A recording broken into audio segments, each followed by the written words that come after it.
Hello students, मैं मनीष भार्गव। पिछले video में हमने फिजिक्स का जो चौथा अध्याय या थर्ड यूनिट स्टार्ट की थी। उसमें हमने देखा था कि चुंबकीय क्षेत्र क्या होता है और ऑस्टेट का प्रयोग। साथ में हमने ये बात की थी कि बायो-सेवर्ट का लॉ क्या है।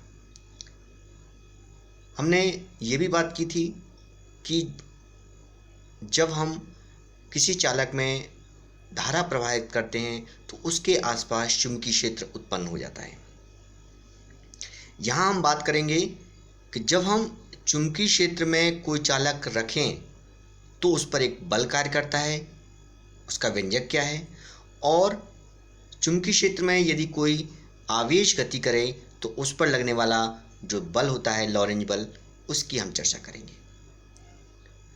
तो अब हम देखते हैं यहाँ पर कि जब हम चुंबकीय क्षेत्र में कोई आवेशित चालक रख दें तो उस पर एक बल कार्य करता है।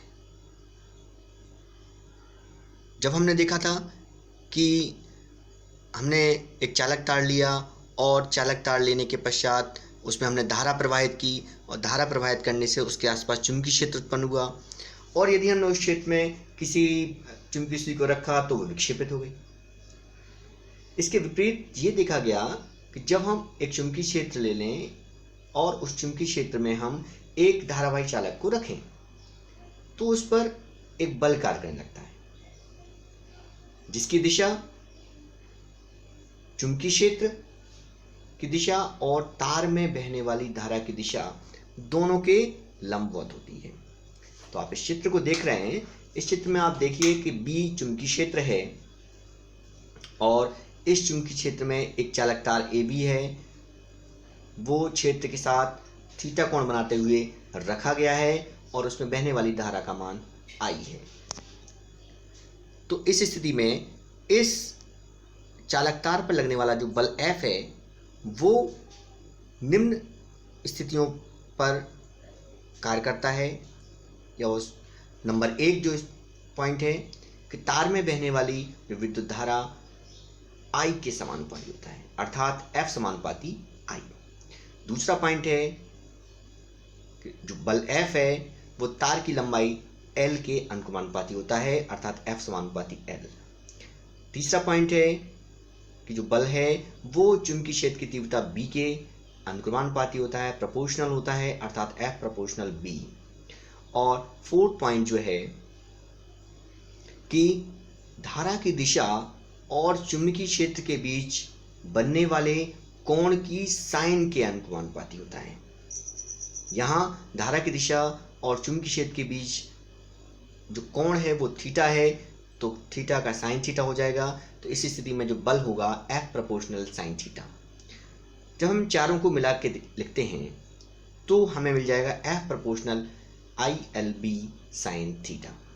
हम प्रोपोर्शनल साइन हटाएंगे तो हम उसके साथ पे एक नीतांक ऐड करेंगे। जब हम नीतांक लगाएंगे तो हमें मिल जाएगा F is equal to KILB sine theta, जहाँ पर K एक प्रोपोर्शनल कांस्टेंट है, अनुपातिक नीतांक है, जो मेजरमेंट की जो सिस्टम्स हैं, पद्धतियां हैं, उस पर डिपेंड करता है कि सीजीस पद्धति की बात कर रहे हैं या एसआई सिस्टम की बात कर रहे हैं। हम यहाँ पर दोनों सिस्टम के लिए K के मान को B का मात्रक जो है इस प्रकार हम चयन करेंगे कि K का मान 1 हो जाए। तो इस स्थिति में चुंबकीय क्षेत्र में यदि हम धारावाही चालक तार रख दें तो उस पर लगने वाला बल F बराबर ILB साइन थीटा हो जाएगा। ये बल के लिए व्यंजक हो जाएगा जबकि हम चालक तार को चुंबकीय क्षेत्र में रखें। यदि हम इसका सदिश रूप लिखें तो F vector F equal to I L cross B हो जाएगा, क्योंकि हम जानते हैं दो सदिशों का जो सदिश गुणनफल होता है A क्रॉस B बराबर AB sine theta. Sine theta है तो क्रॉस प्रोडक्ट है, इसलिए यहाँ पर हम L क्रॉस B ले लेंगे। हम ये स्थितियाँ देखते हैं कि ये बल कब अधिकतम होगा और कब न्यूनतम होगा। मैक्सिमम और मिनिमम कंडीशन देखते हैं। When theta is is equal to 90 degree और sine theta is equal to 1। इस स्थिति में हम ये कहेंगे कि धारा की दिशा और चुंबकीय क्षेत्र परस्पर लंबवत हैं। इस स्थिति में साइन थीटा 1 हो जाएगा और हमें मिलेगा F बराबर ILB या BIL। ये मैक्सिमम होता है। तो हम कह सकते हैं कि यदि हम किसी चालक तार को, धारावाही चालक तार को हम चुंबकीय क्षेत्र के लंबवत रखें तो उस पर लगने वाला बल अधिकतम होता है। Second condition, when theta is equal to 0, जब थीटा 0 डिग्री है, जब थीटा 0 होगा तो साइन थीटा भी 0 होगा। इस कंडीशन में बहने वाली धारा की दिशा और चुंबकीय क्षेत्र परस्पर समांतर होंगे, या हम ये कहें कि चालक तार जो है वो चुंबकीय क्षेत्र B के समांतर है। जब साइन थीटा 0 होगा तो F इज इक्वल टू 0 प्राप्त होगा। तो हम ये कह सकते हैं कि जब हम धारावाही चालक तार को चुंबकीय क्षेत्र के समांतर रखते हैं तो उस पर कोई बल कार्य नहीं करता, उस पर लगने वाला बल शून्य होता है। अब हम जो बल कार्य कर रहा है उसकी दिशा देखते हैं। इसके लिए दो नियम हैं। पहला नियम जो है फ्लेमिंग का लेफ्ट हैंड रूल है, बाएं हाथ का नियम है। तो फ्लेमिंग ने बताया कि जब हम अपने, आप चित्र को देख रहे हैं, इस चित्र को आप देखते जाइए, कि जब हम अपने बाएं हाथ का अंगूठा, तर्जनी और मध्यमा, थंब, फोर फिंगर और मिडिल फिंगर, इनको हम इस प्रकार फैलाएं कि तीनों परस्पर लंबवत हो। अर्थात अंगूठा के पास वाली जो उंगली होती है उसे हम तर्जनी कहते हैं और बीच वाली उंगली को मध्यमा कहते हैं। यदि हम इनको परस्पर इस प्रकार फैलाएं कि वो एक दूसरे के लंबवत हों। अब यदि तर्जनी जो है वो चुंबकीय क्षेत्र की दिशा को प्रदर्शित करे, मध्यमा जो है, मिडिल फिंगर है, वो धारा की दिशा को प्रदर्शित करे, तो इस स्थिति में जो अंगूठा होगा वो उस चालक तार पर लगने वाले बल की दिशा को प्रदर्शित करेगा। एक और नियम है दाहिनी हाथ की हथेली का, नियम number 2, right hand palm rule number 2। हमने right hand palm rule number 1 पढ़ा था। वो नंबर 1 जो था वो हमें बता रहा था चुंबकीय क्षेत्र की दिशा क्या होगी, लेकिन नंबर 2 रूल है ये बताएगा कि चालक तार पर लगने वाले बल की दिशा क्या होगी। जो धारावाहिक चालक तार है उस पर लगने वाले बल की दिशा क्या होगी। तो हम देखते हैं कि हम अपने अंगूठा, अपनी हथेली को इस प्रकार फैलाएं कि अंगूठा जो है वो उंगलियों के लंबवत हो। अब यदि हमारा अंगूठा जो है वो किस दिशा को प्रदर्शित करे, धारा की दिशा को प्रदर्शित करे, और उंगलियां चुंबकीय क्षेत्र की दिशा को प्रदर्शित करें, तो इस नियमानुसार उस चालक तार पर लगने वाले बल की दिशा जो होगी वो हथेली के लंबवत बाहर की ओर होगी। अर्थात हम, अंगूठा हमारे धारा की दिशा है और उंगलियां क्षेत्र की दिशा को प्रदर्शित कर रही हैं, तो इस स्थिति में उस चालक तार पर लगने वाले बल की दिशा हथेलियों के लंबवत बाहर की ओर होगी। तो इस प्रकार इन दोनों नियमों की सहायता से हम लगने वाले बल की चालक तार पर, धारावाही चालक तार पर लगने वाले बल की दिशा ज्ञात कर सकते हैं। आगे अब हम चुंबकीय क्षेत्र का मात्रक भी देख लेते हैं, क्योंकि ये विकल्प में भी पूछा जाता है। इसका विमीय सूत्र भी देख लेते हैं। चूंकि F बराबर ILB साइन थीटा है तो इससे हम FB निकालेंगे तो F अपॉन ILB हो जाएगा। तो FB का मात्रक, चूंकि साइन थीटा नीतांक है, इसका मात्रक नहीं होगा, तो हमें F का मात्रक, I का मात्रक, L का मात्रक पता हो तो हम B का मात्रक ज्ञात कर सकते हैं। CGS पद्धति में F का मात्रक डाइन होता है, I का मात्रक विद्युतचुंबकीय मात्रक होता है, L का मात्रक सेंटीमीटर। तो हम कह सकते हैं डाइन पर विद्युतचुंबकीय मात्रक इंटू पर सेंटीमीटर, जिसे हम ऑस्टेड या गाउस कहते हैं। ये सीजीएस पद्धति मात्रक है, ऑस्टेड गाउस, इसे आप याद रखें क्योंकि विकल्प में कभी पूछा जाता है कि एसआई पद्धति में बी का मात्रक है तो उसमें ऑस्टेड या गाउस विकल्प में दिया रहता है, तो ये रखना कि ये सीजीएस पद्धति में। एसआई पद्धति में बी का मात्रक न्यूटन पर एम्पियर मीटर है। इसी को हम वेबर पर मीटर स्क्वायर भी कहते हैं। हम न्यूटन पर एम्पियर मीटर को यदि हम परिभाषित करना चाहें तो यदि हम F को 1 न्यूटन ले लें, I को 1 एम्पियर ले लें, L को 1 मीटर ले लें और साइन थीटा इक्वल टू 1 ले लें, तो B is equal to 1 newton per ampere metre हो जाएगा। तो हम ये कह सकते हैं कि यदि हम किसी चुंबकीय क्षेत्र में 1 मीटर लंबे धारावाही चालक तार में 1 एम्पियर की धारा प्रवाहित करें और उस पर लगने वाला बल 1 न्यूटन हो, तो चुंबकीय क्षेत्र की तीव्रता 1 न्यूटन प्रति एम्पियर मीटर होती है। सीजीएस पद्धति में चुंबकीय क्षेत्र की तीव्रता और एसआई पद्धति में एक संबंध है, 1 न्यूटन पर एम्पियर मीटर बराबर होता है 10⁴ ऑस्टेट, 10⁴ ऑस्टेट। ये भी विकल्प के रूप में पूछा जा सकता है। हम एक और मात्रक देख लेते हैं इसमें। सीजीएस पद्धति में बी का जो मात्रक होता है वो मैक्सवेल पर सेंटीमीटर स्क्वायर भी होता है। जो हमने बात की थी गॉस या ऑस्टेट, तो एक गॉस या ऑस्टेट बराबर मैक्सवेल पर सेंटीमीटर स्क्वायर भी होता है। और एसआई पद्धति में न्यूटन पर एम्पियर मीटर को हम वेबर पर मीटर स्क्वायर या टेस्ला भी कहते हैं, वेबर पर मीटर स्क्वायर या टेस्ला भी कहते हैं। तो ये भी आपको याद रखना है, ये विकल्प 1 नंबर का पूछा जा सकता है।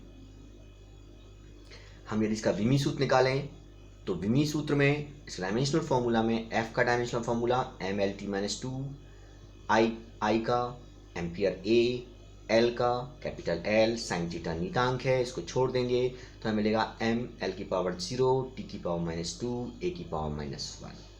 तो ये भी 1 नंबर का विकल्प पूछा सकता है।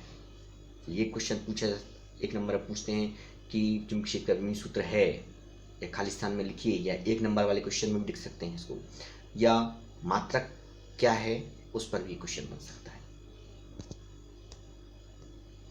अब हम देख रहे हैं कि जब चुंबकीय क्षेत्र में कोई आवेश गति कर रहा है तो उस पर कौन सा बल कार्य करता है। तो इसके लिए एक वैज्ञानिक लॉरेंज रहे, उन्होंने इसको पता लगाया और इसी के नाम पर लॉरेंज फोर्स नाम रखा गया। उन्होंने बताया कि जब चुंबकीय क्षेत्र में कोई आवेश गति करता है तो उस पर एक बल कार्य करता है, इसी बल को लॉरेंज बल कहते हैं। आइए हम इसका व्यंजक देख लेते हैं। हम जानते हैं कि जब हम स्मॉल l लंबाई के तार को b तीव्रता के चुंबकीय क्षेत्र में रखें और उस पर विद्युत धारा I प्रवाहित करें तो उस पर जो बल कार्य करता है वो बल F बराबर BIL साइन थीटा होता है। ये हम पहले ही याद कर चुके हैं। यहाँ पर थीटा क्या है, धारा की दिशा और चुंबकीय क्षेत्र की दिशा के बीच बनने वाला कोण है। मान लीजिए कि जो आवेशित कण जिस पर आवेश Q है चुंबकीय क्षेत्र B में गतिमान है, अर्थात चुंबकीय क्षेत्र B में जो गति करने वाला आवेश है, आवेशित कण है, उस पर आवेश की मात्रा Q है और ये जो कण है ये एक समान वेग v से गति करते हुए t सेकंड में l दूरी तय करता है। एक समान वेग v से गति करते हुए t सेकंड में l दूरी तय करता है। तो दूरी बराबर होता है वेग गुणा समय, जिसे हम चाल गुणा समय कहते हैं। निश्चित दिशा में की बात करेंगे इसलिए हमने वेग ले लिया उसको। तो यहाँ पे दूरी l वास्तव में l होगी, तो l बराबर v इंटू t हो जाएगा। धारा की परिभाषा से जो विद्युत धारा की परिभाषा पढ़ी हमने कि आवेश प्रवाह की दर को विद्युत धारा कहते हैं। तो आवेश की मात्रा Q है और लगने वाला समय T है, तो विद्युत धारा I बराबर हो जाएगा Q/T। अब जो हमने I का मान निकाला है और L का मान निकाला है, ये मान समीकरण नंबर 1 में हम पुट अप करेंगे। तो समीकरण 1 में रखेंगे तो F इक्वल टू हो जाएगा B into Q/T into VT into sine theta. T से T कैंसिल हो जाएगा तो F इज इक्वल टू हो जाएगा QVB साइन थीटा। इसे वेक्टर फॉर्म में लिखेंगे तो vector F is equal to QV cross B। ये लॉरेंज बल है, इसे ही हम लॉरेंज फोर्स कहते हैं, जो चुंबकीय क्षेत्र में गतिमान आवेश पर लगने वाला बल है। अब हम देखते हैं आगे कि ये बल कब अधिकतम और कब न्यूनतम होगा, ये किस किस पर निर्भर कर रहा है। समीकरण 2 से स्पष्ट रूप से हमें क्लियर हो रहा है कि F बराबर QVB साइन थीटा हो रहा है, अर्थात F का मान Q पर निर्भर कर रहा है, V पर निर्भर कर रहा है। बी पर निर्भर कर रहा है और डायरेक्शन पर निर्भर कर रहा है, थीटा पर निर्भर कर रहा है। तो हम कह सकते हैं कि बल है लॉरेंज फोर्स, वो आवेश की मात्रा पर निर्भर कर रहा है, आवेश के वेग पर निर्भर कर रहा है, चुंबकीय क्षेत्र की तीव्रता पर डिपेंड कर रहा है और चुंबकीय क्षेत्र की दिशा के सापेक्ष गति पर निर्भर कर रहा है। लॉरेंज बल की दिशा फ्लेमिंग के बाएं हाथ के नियम या दाहिने हाथ के हथेली के नंबर 2 से हम ज्ञात कर सकते हैं, जो हमने पढ़ा हुआ है। और धनावेश की दिशा विद्युत धारा की दिशा में होती है और ऋणावेश की दिशा इसके विपरीत लेते हैं। तो अब हम देखते हैं चुंबकीय क्षेत्र की तीव्रता का मात्रक F बराबर QVB sin थीटा से, क्योंकि F का मान 1 ले लें, हम Q का मान 1 ले लें, वेग 1 मीटर पर सेकेंड ले लें और साइन से इक्वल 1 या थीटा इक्वल 90 डिग्री ले लें, तो इस स्थिति में B इक्वल टू होगा 1 टेस्ला या 1 वेबर पर मीटर स्क्वायर या न्यूटन पर एम्पियर मीटर। तो हम कह सकते हैं कि चुंबकीय क्षेत्र में लंबवत दिशा में, चुंबकीय क्षेत्र के लंबवत दिशा में यदि एक कूलाम आवेश 1 मीटर प्रति सेकंड के वेग से गति करे और उस पर लगने वाला बल 1 न्यूटन हो, तो चुंबकीय क्षेत्र की तीव्रता 1 टेस्ला या 1 वेबर पर मीटर स्क्वायर या 1 न्यूटन पर एम्पियर मीटर होती है। हम यहाँ से स्थितियाँ देखते हैं कि लॉरेंज फोर्स कब मैक्सिमम होगा, कब मिनिमम होगा। तो केस फर्स्ट जो है, जो हम जानते हैं QVB वेग पे डिपेंड कर रहा है। तो यदि V इक्वल टू 0 हो, अर्थात आवेश गति नहीं कर रहा है, आवेश स्थिर है, जब आवेश स्थिर होगा वेग 0 होगा, तो इस स्थिति में उस पर लगने वाला बल भी 0 होगा। तो हम कह सकते हैं कि यदि आवेशित कण चुंबकीय क्षेत्र में स्थिर है तो उस पर कोई बल कार्य नहीं करेगा। Case second, theta equal to 0, जब आवेश थीटा इक्वल टू 0 होगा तो साइन थीटा भी 0 हो जाएगा और साइन थीटा 0 का मतलब ये है कि आवेशित कण चुंबकीय क्षेत्र के समांतर गति कर रहा है। तो हम कह सकते हैं कि इस स्थिति में F इक्वल टू 0 हो जाएगा। तो यदि कोई कण आप चुंबकीय क्षेत्र के समांतर गति करे तो उस पर कोई बल कार्य नहीं करता है। केस थर्ड, यदि थीटा इक्वल टू 90 डिग्री हो तो साइन थीटा 1 हो जाएगा। इस स्थिति में जो लगने वाला लॉरेंज फोर्स है F is equal to QVB into 1 और QVB मैक्सिमम हो जाएगा। 0 की स्थिति में मिनिमम है, QVB की स्थिति मैक्सिमम है। तो हम ये कह सकते हैं कि जब भी कोई आवेशित कण चुंबकीय क्षेत्र के लंबवत गति करेगा तो उस पर लगने वाला बल अधिकतम होता है। फ्लेमिंग के लेफ्ट हैंड रूल के अनुसार जो बल की दिशा वेग और चुंबकीय क्षेत्र की B के दोनों लंबवत होगी। तो ऐसी स्थिति में चूंकि बल की दिशा क्षेत्र के लंबवत है, इस बल द्वारा आवेश पर किया गया कार्य 0 होगा, अतः आवेशित कण की गतिज ऊर्जा या चाल एक समान होगी। यहाँ पर इस कॉन्सेप्ट का उपयोग कि लंबवत गति करने हम साइक्लोट्रॉन में उपयोग करते हैं। तो आशा है कि आपको चुंबकीय क्षेत्र में रखे किसी धारारेखी चालकता पर लगने वाले बल के लिए व्यंजक तथा जब आवेशित कण चुंबकीय क्षेत्र में गति करता है तो उस पर लगने वाला लॉरेंज बल एवं चुंबकीय क्षेत्र के मात्रक और विभव सूत्र ज्ञात करने में आपको आसानी होगी, सरलता होगी। अगले वीडियो में हम फिर मिलेंगे, तब तक के लिए नमस्कार।